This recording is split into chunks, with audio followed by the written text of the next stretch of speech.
முருகப்பெருமானை தினமும் ஒருவர் பூஜை செய்து வந்தார். அவர் எப்போதும் முருகனை பற்றி பாடல்களை பாடிக்கொண்டும் சஷ்டி நாளில் விரதம் இருப்பார். திருமணமாகி 5 வருடமாக குழந்தை இல்லாமல் வாடிய அவருக்கு முருகனின் அருளால் மகன் பிறந்தான். இதனால் குழந்தைக்கு கந்தவேலன் என பெயர் சூட்டி வளர்த்து வந்தார்.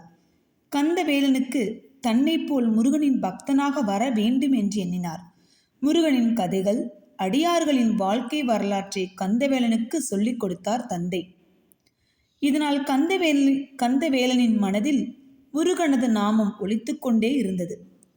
படிப்பை முடித்ததும் முழு நேரமும் முருகனுக்கே பணி செய்ய முடிவெடுத்தான். பக்தியோடு சேவை செய்தான்.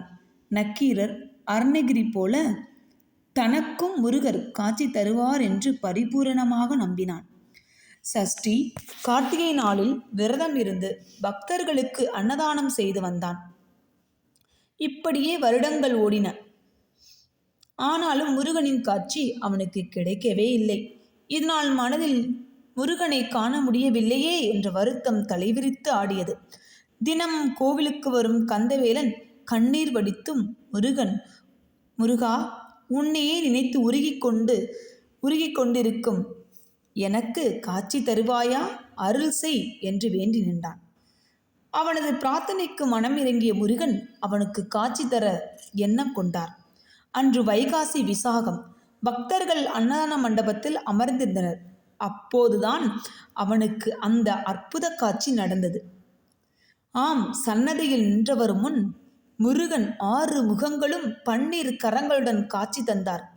பக்தி பரவசத்தில் திளைத்த அவன் அதே நேரத்தில் அன்னதான மண்டபத்தில் பக்தர்கள் விரைவில் உணவிடும்படி சப்தமிடப்பட்டது.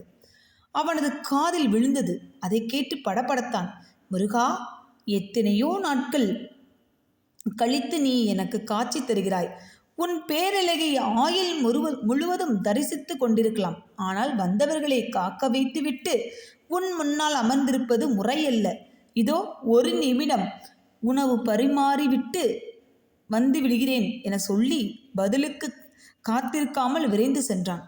பேச்சுக்கு 1 நிமிடம் வருகிறேன் என்று சொல்லலாமே தவிர 1000 பேருக்கு அன்னம் போடுவதென்றால் சாதாரண விஷயமல்ல. 4 மணி நேரம் கடந்துவிட்டது. எல்லா வேலையும் முடிந்த பின் சந்நிதி திரும்பினான். அவனது மனதில் நம்மை தேடி வந்து காட்சி கொடுத்த முருகனை அலட்சியப்படுத்திவிட்டு எனது வேலையை பார்க்க சென்று விட்டேனே, முருகா அங்கு நிற்பாரா என்ற சந்தேகம் குடிக்கொண்டது. முருகன் சன்னதியை நோக்கி ஓடினான். என்ன ஆச்சரியம்! முருகன் தன் பக்தனுக்காக அங்கேயே காத்திருந்தார். அவன் வியந்து நின்றான். தாமதத்துக்கு மன்னிப்பு கேட்டு முருகனின் திருப்பாதங்களில் விழுந்தான்.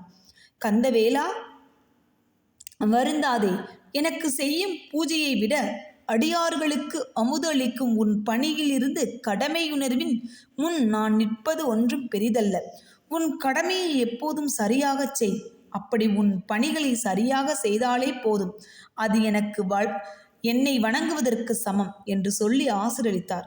நாம் மூச்சுள்ள வரை நமது கடமையை சரியாக செய்ய வேண்டும் என்பதே முருகனிடம் பெற வேண்டிய வரமாகும். அனைவருக்கும் நன்றி.